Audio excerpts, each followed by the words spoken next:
अपने आत्मविश्वास को हमेशा ऊंचा रखें क्योंकि यही आपकी असली ताकत है। Hi everyone, this is Preeti Chaudhary. Welcome to Cogent IAS. Cogent IAS पे आप मेरे साथ हैं पॉलिटी के सफर पर। आज पॉलिटी में हम बात करेंगे डीपीएसपी की। डीपीएसपी यानी directive principles of state policy, राज्य के नीति निदेशक सिद्धांत। वो सिद्धांत जो तय करते हैं किसी देश का शासन कैसे चलना चाहिए। वो सिद्धांत जिनका मकसद किसी देश में, भारतवर्ष में सामाजिक आर्थिक न्याय को बढ़ावा देना है, एक न्यायपूर्ण समाज की स्थापना करना। वो सिद्धांत जो मदद करते हैं किसी देश में कल्याणकारी राज्य की अवधारणा को साकार करने में। तो हम बात करेंगे डीपीएसपी के बारे में।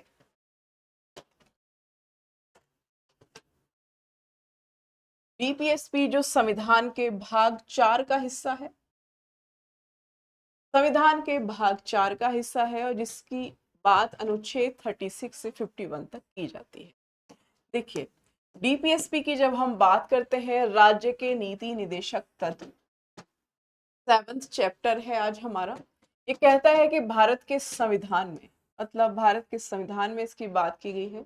भारत के संविधान में राज्य के निदेशक जो नीति निदेशक तत्व है, डीपीएसपी की संकल्पना 1937 में निर्मित आयरलैंड के संविधान से लिया गया है। देखिए, आयरलैंड।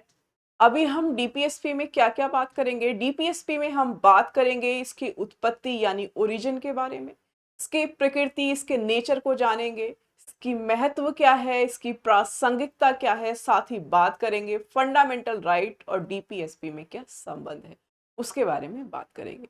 तो अभी हम बात कर रहे हैं इसकी उत्पत्ति के बारे में। उत्पत्ति, भारतीय संविधान में डीपीएसपी कहाँ से आया, तो इसमें लिखा है नोट्स में कि 1937 में आयरलैंड ने अपने संविधान में डीपीएसपी को जोड़ा था और भारत के संविधान में हमने वहीं से लिया है, आयरलैंड के संविधान से लिया है। बी आर अम्बेडकर क्या कहते हैं डीपीएसपी के बारे में। बी आर अम्बेडकर कहते हैं कि राज्य के निदेशक तत्व, नीति निदेशक तत्व भारतीय संविधान की एक अनोखी विशेषता है। ये अनोखी विशेषता क्यों है, इसके बारे में भी हम अभी डिटेल डिस्कशन करेंगे। ग्रेनविल ऑस्टिन क्या कहते हैं, ये कहते हैं कि डीपीएसपी और फंडामेंटल राइट दोनों एक साथ जब आ जाते हैं तो इसको बोला जाता है संविधान की मूल आत्मा। संविधान की मूल आत्मा हमने पढ़ा था कि आर्टिकल 32 को बी आर अम्बेडकर ने बोला था कि ये भारतीय संविधान की सोल है, उसका हृदय है, उसकी आत्मा है। लेकिन ग्रेनविल ऑस्टिन ने यहाँ पे क्या कहा है, इसको इसलिए रिपीट किया जा रहा है क्योंकि ये प्रीलिम्स में क्वेश्चंस पूछ लेता है कई बार और आप यहाँ पे कंफ्यूज हो सकते हैं। तो ये ग्रेनविल ऑस्टिन का है ये स्टेटमेंट कि डीपीएसपी और फंडामेंटल राइट्स को जब हम साथ लेकर आ जाते हैं तो साथ लेकर आने पर इसको संविधान की मूल आत्मा बोला जाता है। वहीं डीपीएसपी और एफआर को एक साथ संविधान का दर्शन और आत्मा कहा जाता है। संविधान का दर्शन और आत्मा कहा जाता है। आर्टिकल 32 को बी आर अम्बेडकर ने बोला था उसका हृदय और आत्मा, यहाँ दर्शन और आत्मा दोनों को एक साथ बोला जा रहा है। ये बात कर रहे हैं हम संविधान के भाग 4 की। संविधान के भाग 4 में दिया हुआ है डीपीएसपी, राज्य के नीति निदेशक तत्व, जिसका जिक्र है अनुच्छेद 36 से आर्टिकल 36 से आर्टिकल 51 तक। ये अब कह रहा है कि नीति निदेशक तत्व राज्य पर नैतिक बाध्यता आरोपित करते हैं। ये कैसे नैतिक बाध्यता आरोपित करते हैं, कैसे इसका नेचर नैतिक होता है, उसके बारे में भी चर्चा करेंगे। आगे कह रहा है कि नीति निदेशक तत्व सामाजिक आर्थिक लोकतंत्र को स्थापित करने में महत्वपूर्ण भूमिका निभाता है। क्या होता है सामाजिक आर्थिक लोकतंत्र, इसको भी जानेंगे। इनकी जो प्रकृति है वो सकारात्मक है, क्यों है ये सकारात्मक, इसके बारे में भी जानेंगे। जबकि मूल अधिकारों की प्रकृति नकारात्मक है, ये हम ऑलरेडी जान चुके हैं। आगे कहता है कि राज्य के नीति निदेशक तत्व मूल अधिकारों के पूरक हैं। कैसे पूरक हैं, क्या संबंध है आपस में, इसके बारे में भी जिक्र करेंगे। इनका उद्देश्य क्या है, इनका उद्देश्य भाग 3 जो मूल अधिकार, जिसमें हम भाग 3 तो बहुत डिटेल डिस्कशन हम ऑलरेडी कर चुके हैं। भाग 3 मूल अधिकारों में अनुपस्थित सामाजिक आर्थिक अधिकारों की प्रतिपूर्ति करना है। देखिए, जो अधिकार फंडामेंटल राइट्स में नहीं मिल पाए, संविधान का भाग 3 जिसका जिक्र नहीं करता है, वो सारी पूर्ति यहाँ स्टेट कर देता है डीपीएसपी के माध्यम से संविधान के भाग 4 में, यहाँ पे इसकी पूर्ति हो जाएगी। देखिए, अब बात करते हैं इसकी उत्पत्ति के बारे में। पहले हम जानते हैं कि इसकी उत्पत्ति क्या हुई है। आप थोड़ा इसको रीड करना चाहें तो आप यहाँ से इसको रीड कर सकते हैं, या इसका स्क्रीनशॉट ले लीजिए, साथ ही पढ़ते चलिए आप। देखिए, जब हम डीपीएसपी की बात करते हैं, डीपीएसपी क्या है? देखिए, डीपीएसपी भारत के संविधान की वो कड़ी है जिसमें राज्य, ऐसे समझिए जैसे एक माँ अपने बच्चे का लालन पोषण करती है, उसकी जरूरत की सारी चीजें उसको देने की कोशिश करती है, हर मुमकिन कोशिश करती है कि उसको वो सारी चीजें वहां मिल जाएं। वैसे ही डीपीएसपी के माध्यम से राज्य, स्टेट ये कोशिश करता है कि उसकी जनता को वो हर मुमकिन सुविधा उपलब्ध करा सके, लोक कल्याणकारी राज्य की स्थापना कर सके, उस समाज में सामाजिक न्याय के पौधे को सींच कर उस भूभाग पर, उस भूमि पर बड़ा कर सके।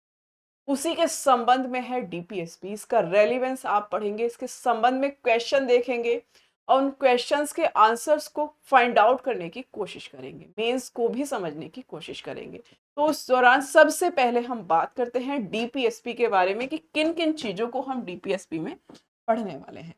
देखिए, डीपीएसपी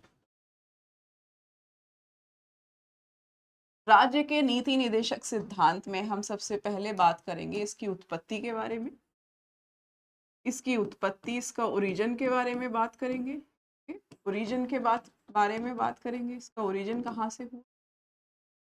के बाद बात करेंगे इसकी प्रकृति कैसी है, इसका नेचर कैसा है, इसकी प्रकृति के बारे में बात करेंगे, इसका नेचर समझने की कोशिश करेंगे कि इसका नेचर कैसा है।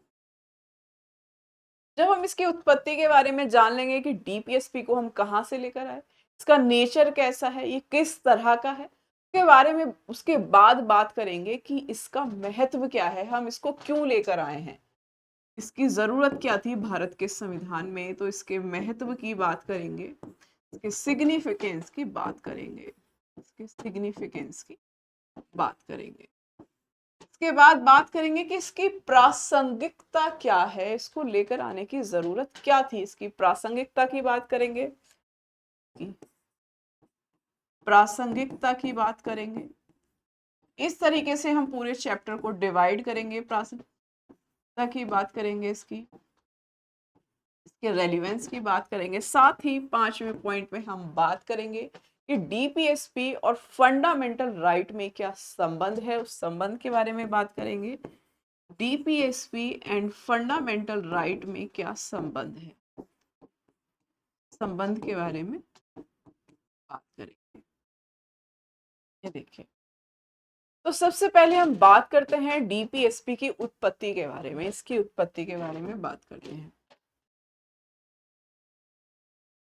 जब डीपीएसपी की उत्पत्ति की बात करते हैं, कि उत्पत्ति की जब हम बात करते हैं, इसके ओरिजिन की जब हम बात करते हैं, तो इसमें कई सारी विचारधाराओं को हम देखेंगे, कैसे अलग अलग लोगों ने उसको अलग अलग विचारधारा के आधार पर डिवाइड करने की कोशिश की। तो इस सेगमेंट में हम सबसे पहले बात करेंगे, माना जाता है ये गांधीवादी विचारधारा से प्रेरित है, गांधीवादी विचारधारा से प्रेरित है।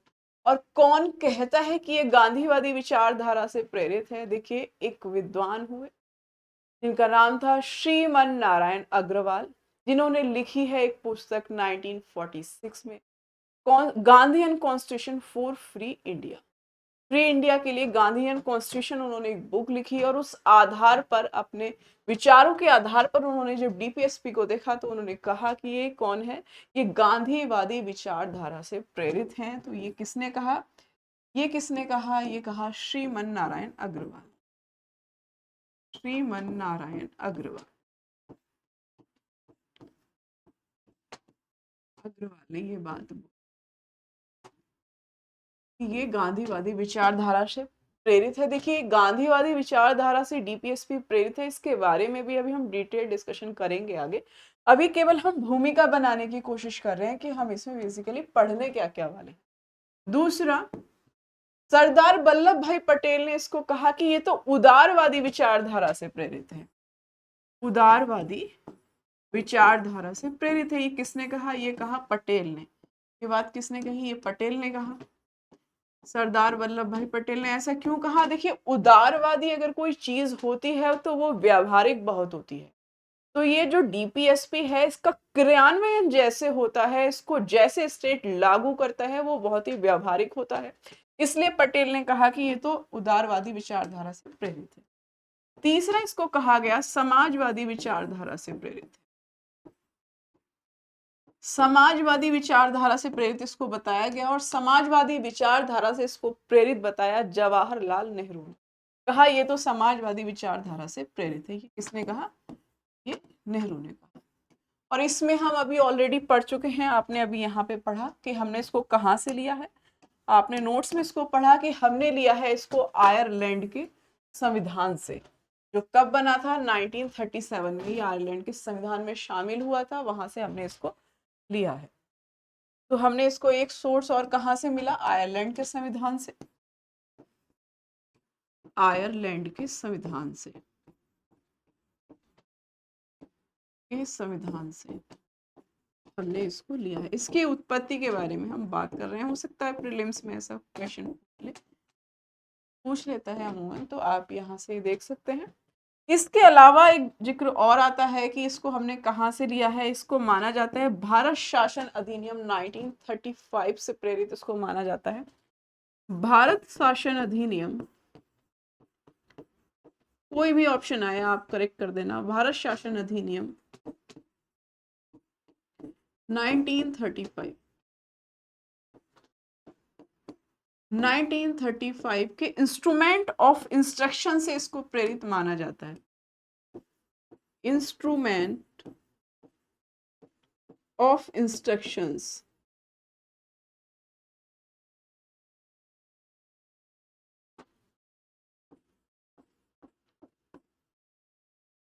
से इसको प्रेरित माना जाता है। तो ये इसकी उत्पत्ति के बारे में इतना हमने पढ़ा कि उसकी उत्पत्ति कहाँ कहाँ से मानी जाती है। ये सारी चीजें आप देख सकते हैं। इसकी उत्पत्ति के बारे में ये कहा जाता है। तो दिखाई नहीं दे रहा नीचे?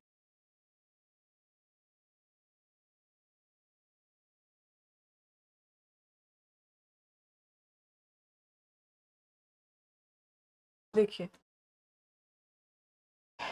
डीपीएसपी के संबंध में 3 वर्ड्स को समझने की कोशिश करते हैं। वो 3 वर्ड्स कौन कौन से हैं, ये इसलिए आपको बताया जा रहा है क्योंकि देखिए समटाइम्स क्या होता है, प्रीलिम्स में क्वेश्चन पूछेगा और प्रीलिम्स में क्वेश्चन आप समझ नहीं पाते हैं। तो इंग्लिश कभी कभी क्या, हिंदी मीडियम के स्टूडेंट को तो इंग्लिश में पढ़ना आना चाहिए, जो मेन की पॉइंट्स है वो उनको पता ही होने चाहिए। तो 3 वर्ड्स होते हैं राज्य के संबंध में। अगर वैसा प्रीलिम्स में कोई क्वेश्चन पूछ लिया जाए तो आप उसको याद रखिएगा, क्योंकि ऑलमोस्ट हिंदी में तो सेम ही मीनिंग्स हो जाते हैं। एक वर्ड है स्ट्राइव, एक है स्टेप, एक होता है एंडेवर। इनके क्या क्या मतलब हैं, इनको समझने की कोशिश करते हैं। देखिए, स्ट्राइव का मतलब होता है कि राज्य प्रयास करेगा। स्ट्राइव का मतलब होता है कि राज्य प्रयास करेगा। राज्य प्रयास करेगा। स्टेप का मतलब होता है कि राज्य कदम उठाएगा। स्टेप का मतलब होता है कि राज्य कदम उठाएगा।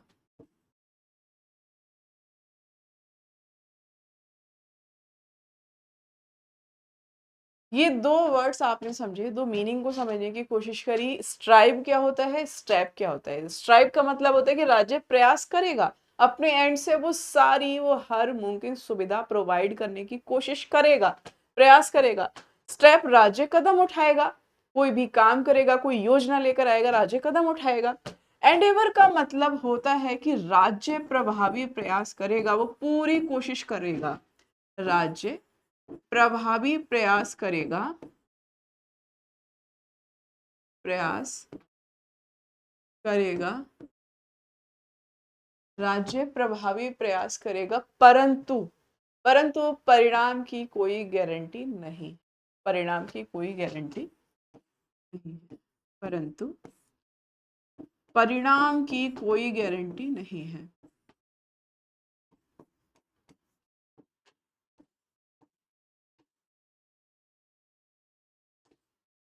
गारंटी नहीं। ये देखिए, ये 3 वर्ड्स हैं, इनको समझना आपके लिए बहुत इंपॉर्टेंट है जब आप डीपीएसपी पढ़ते हैं, राज्य के बारे में जब आप पढ़ते हैं, क्योंकि डीपीएसपी बेसिकली क्या है, राज्य के कर्तव्य हैं। तो राज्य कोशिश कर रहा है, कदम उठा रहा है, प्रयास कर रहा है, परंतु ये परिणाम की कोई गारंटी नहीं है। ये सारी चीजें इसके बारे में। देखिए, हमने पढ़ा इसकी उत्पत्ति के बारे में, इसकी उत्पत्ति को हम पढ़ चुके हैं, जिसमें हमने गांधीवादी विचारधारा, उदारवादी, फिर समाजवादी विचारधारा को देखा। फिर हमने देखा कि आयरलैंड से इसको लिया गया है 1937। फिर हमने देखा कि भारत शासन अधिनियम 1935 के इंस्ट्रूमेंट ऑफ इंस्ट्रक्शन से ये प्रेरित है। तो वो हमने उत्पत्ति के बारे में इसकी बात कर ली।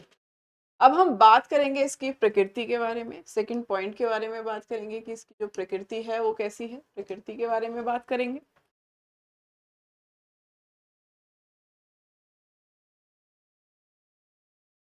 देखिए, कि प्रकृति के बारे में जब हम जानते हैं, डीपीएसपी की प्रकृति कैसी है उसके बारे में जानते हैं, उसके पहले एक चीज और समझते हैं।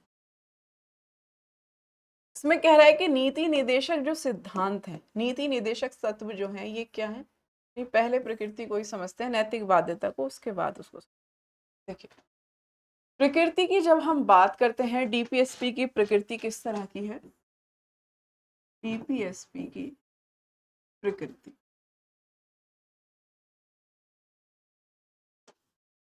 प्रकृति कैसी है, इसके साथ ही साथ हम एक मेंस का क्वेश्चन देखेंगे, साथ ही साथ मेंस का एक क्वेश्चन देखेंगे प्रकृति की जब हम बात करेंगे।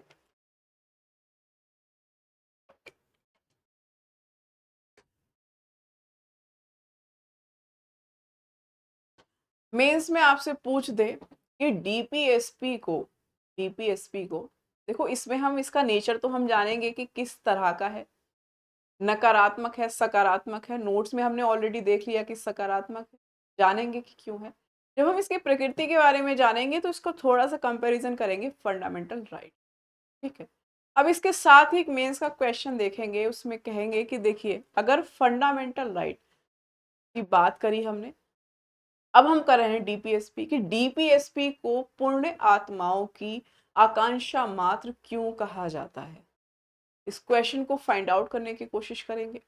तो जब हम प्रकृति की बात करते हैं, प्रकृति की बात करते हैं डीपीएसपी की, तो इसमें हम ये देखते हैं कि फंडामेंटल राइट जो थे, पॉइंट बनाते हैं कि फंडामेंटल राइट्स के उल्लंघन पर हमने पढ़ा कि आर्टिकल जो पढ़े हमने, आर्टिकल 13 से 35 तक के फंडामेंटल राइट, संविधान के भाग 3 के बारे में, ये उसके उल्लंघन पर आप कहाँ जा सकते हैं, सीधे सुप्रीम कोर्ट जा सकते हैं, न्यायालय में आप प्रवेश कर सकते हैं।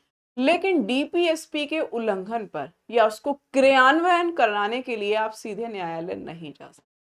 सो फंडामेंटल राइट की जब आप बात करते हैं तो सीधे आप कहाँ जा सकते हैं, न्यायालय में प्रवेश कर सकते हैं। इसके लिए क्या होता है कि इसकी जो प्रकृति है वो कैसी है, ये वाद योग्य है। ये कैसे हैं, ये वाद योग्य हैं, can go supreme court, can go supreme court. ये तो हम डिटेल में पढ़ चुके हैं इसके बारे में, सुप्रीम कोर्ट आप सीधे जा सकते हैं।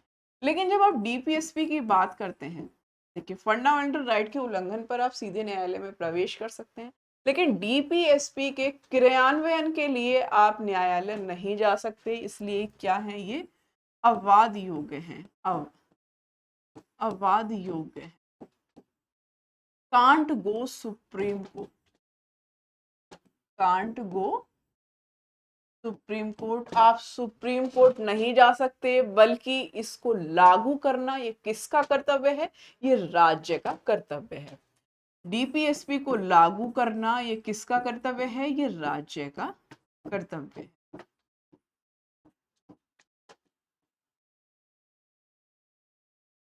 राज्य का कर्तव्य, राज्य का क्या है, ये कर्तव्य है। देखिए,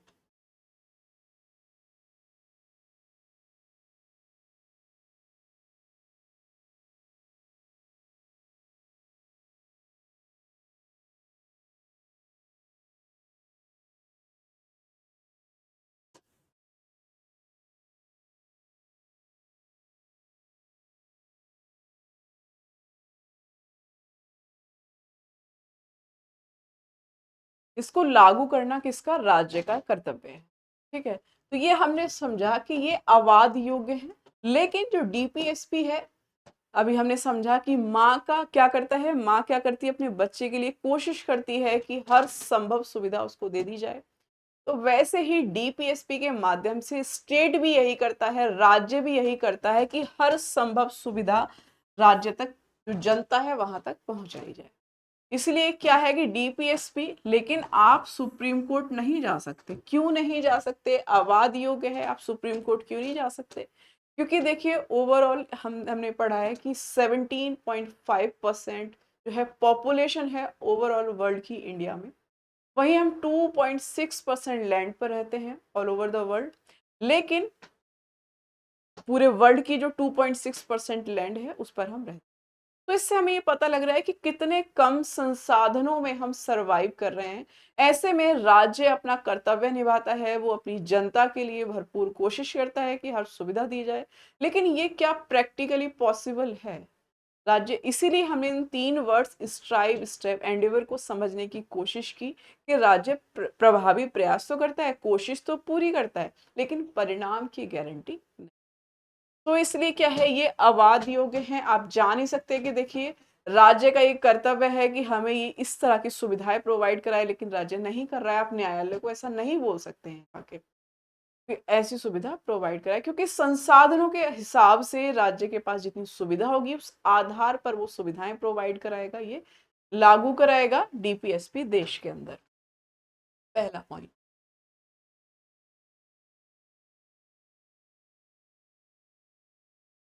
दूसरा, कहा जाता है कि डीपीएसपी क्या है, शासन के मूलभूत सिद्धांत है। ये क्या है, शासन के मूलभूत सिद्धांत हैं।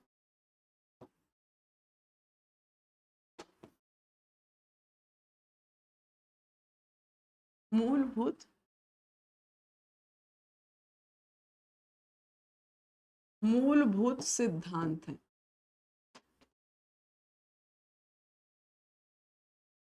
अब ये शासन के मूलभूत सिद्धांत कैसे हैं उसके बारे में अगर हम बात करें तो देखिए, मूलभूत सिद्धांत होना का मतलब हुआ कि मूल सुविधाएं प्रोवाइड कराना, मूलभूत सुविधाएं प्रोवाइड कराना। अब देखिए, इससे थोड़ा सा समझने की, इससे समझेंगे। देखिए कैसे वर्ड्स के माध्यम से उसका मीनिंग निकालने की कोशिश करेंगे। अगर हमें कुछ नहीं आ रहा है, एग्जाम में पूछ ले, तो आप कैसे पॉइंट्स को जनरेट करेंगे। जैसे इसमें दिया हुआ है, इसमें दिया है कि नीति निर्देशक तत्व क्या है, ये सामाजिक आर्थिक लोकतंत्र को स्थापित करने में महत्वपूर्ण भूमिका निभाते हैं। अब ये सामाजिक आर्थिक लोकतंत्र होता क्या है, इसीलिए हम इस वर्ड को पहले समझने की कोशिश कर रहे थे, इसको समझते हैं। सामाजिक आर्थिक लोकतंत्र क्या होता है, सामाजिक आर्थिक लोकतंत्र क्या होता है, डीपीएसपी क्या है, ये सामाजिक आर्थिक लोकतंत्र की स्थापना करता है। सामाजिक आर्थिक लोकतंत्र। अब इस इन वर्ड से नए वर्ड्स बनाने की कोशिश करेंगे कि कैसे सामाजिक आर्थिक लोकतंत्र का क्या मतलब है, कि सामाजिक आर्थिक लोकतंत्र की स्थापना करते हैं। इससे हम निकालने की कोशिश करते हैं मीनिंग्स को। सामाजिक लोकतंत्र का मतलब क्या हो सकता है, इसी लोकतंत्र में इक्वालिटी, जैसे हमने फंडामेंटल राइट्स को पूरा पढ़ चुके हैं, तो फंडामेंटल राइट्स में हमने ये पढ़ा कि किस तरह से समानता की हमने बात की, अधिकारों की बात की, स्वतंत्रताओं की बात की। तो उस आधार पे हमारा कॉन्सेप्ट तो कुछ बिल्ड हुआ होगा ना, कुछ तो कॉन्सेप्ट आपने सोचा होगा ना। तो देखिए, सामाजिक लोकतंत्र का मतलब है सामाजिक न्याय की बात करना, सामाजिक न्याय की स्थापना करना। तो डीपीएसपी क्या करेगा, सामाजिक न्याय की स्थापना करेगा। उसके बाद बात करता है आर्थिक लोकतंत्र। आर्थिक लोकतंत्र समानता, सबको इक्वालिटी, हमने बात की थी कि जिसको नहीं है उसके लिए विशेष प्रावधान, महिला, बच्चे, बुजुर्ग, SC ST OBC के लिए अलग से प्रावधान की बात करी थी। तो आर्थिक लोकतंत्र में क्या हो सकता है, आर्थिक लोकतंत्र में हो सकता है आर्थिक समानता की बात कर सकते हैं। हम बात कर चुके हैं, हमने प्रियम्बल को भी पढ़ लिया है, प्रियम्बल को भी पढ़ लिया। उस आधार पे इसको समझने की कोशिश कर रहे हैं कि जब आपको कुछ नहीं आ रहा हो तो आप पॉइंट्स को कैसे जनरेट करेंगे या अपनी अंडरस्टैंडिंग कैसे बनाएंगे चीजों को लेके। तो आर्थिक समानता की बात करता है, इसमें आर्थिक लोकतंत्र क्या करेगा, आर्थिक समानता की बात करेगा। आप आर्थिक समानता का एक पॉइंट उसमें ऐड कर सकते हैं। फिर बात कर रहा है लोकतंत्र की। लोकतंत्र क्या होता है? लोकतंत्र में आप लिख सकते हैं कि लोकतांत्रिक मूल्यों की स्थापना करने की बात करेगा। लोकतांत्रिक मूल्यों की स्थापना करने की बात करेगा।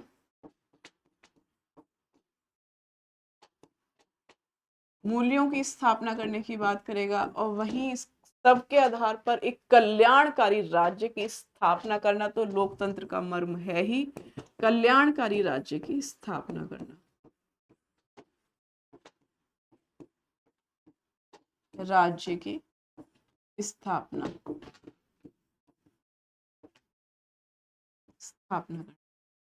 तो इसको हमने समझने की कोशिश की कि कैसे आप मीनिंग से पॉइंट्स को जनरेट कर सकते हैं, क्योंकि अब तो काफी कुछ आप पढ़ चुके हैं। इसी को बोलते हैं कि अंडरस्टैंडिंग को आप कैसे बनाएंगे, इस तरह से आप इसको पढ़ सकते हैं। तो ये प्रकृति वाला जो पॉइंट है हम कल के लेक्चर में इसको डिस्कस करेंगे। जुड़े रहिए कोजेंट आईएएस के साथ, रिवीजन करते रहिए। Thank you so much.